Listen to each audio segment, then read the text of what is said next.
Hello. Yesterday was Remembrance Sunday in the UK. So, as always, different communities, villages, towns, everywhere, there's always a place where the memorial is done and everybody goes there. And in my community, the priest in my church as well as in the other churches would come round, scouts, everybody gathers round, and we meet at the memorial place. Prayers are said, then a list of all the people, the soldiers who died, is read out. So soldiers in that community is read out. And each year what strikes me most is how they would call a name, and then the one right after would have the same surname. In some cases, there will be like 3 surnames, and I'm thinking, are they siblings? Are they the ones that you know that there is some relation, especially if it's not a very common surname that is mentioned? My grandfather, who is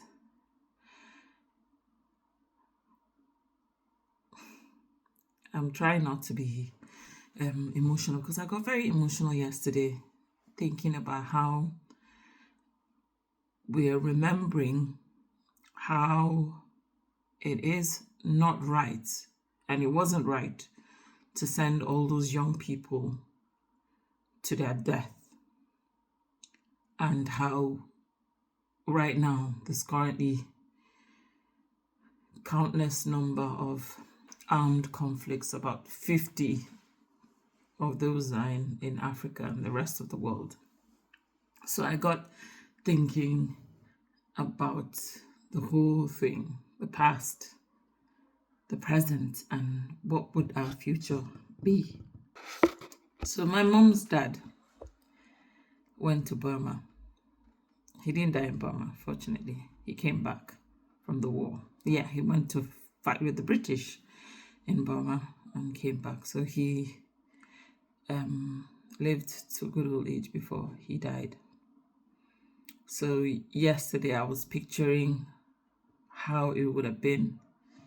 You just go to a foreign land and you're fighting for a cause that I don't know if it meant something to him or not. But it just seems like quite, for that time, I think going to war, fighting for king and country was what was expected. And I think today as well, if you're going to join the military, definitely you're that kind of person. So also brings me to the past 1 week. Christians in Nigeria have been vocal for the genocide of Christians in Nigeria to stop. And the US government, Donald Trump, has said, oh wow, so Christians are getting killed in Nigeria. I am coming. So Nigeria, get your act together, or we're bringing boots to the ground in Nigeria. I heard that, and honestly, it's scary. It's scaring me. And they said, specifically, Donald Trump said they're coming to fight Islamic terrorists. So if it's going to be those targets that are going to be captured and done away with, and eventually we'll have some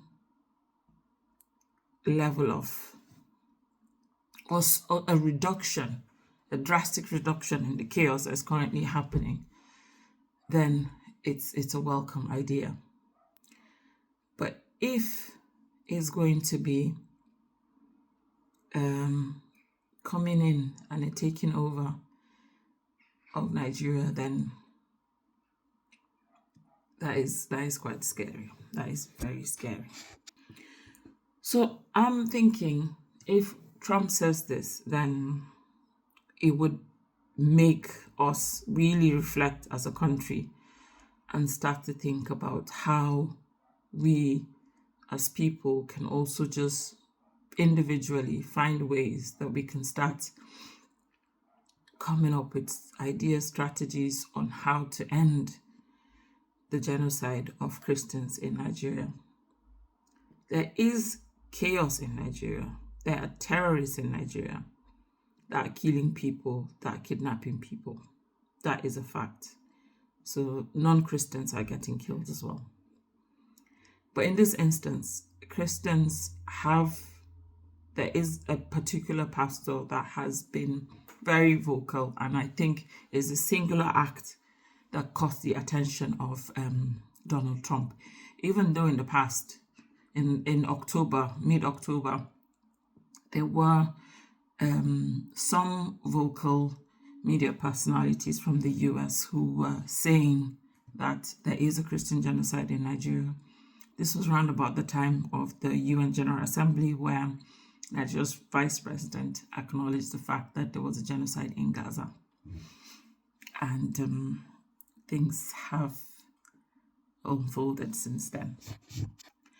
So, Nigerian government is aware of a genocide in Gaza. I, as a person, I am aware of a genocide in Gaza. I, as a person, am aware of a genocide of Christians in Nigeria. I'm wondering if the vice president is also aware of the genocide of Christians in his country,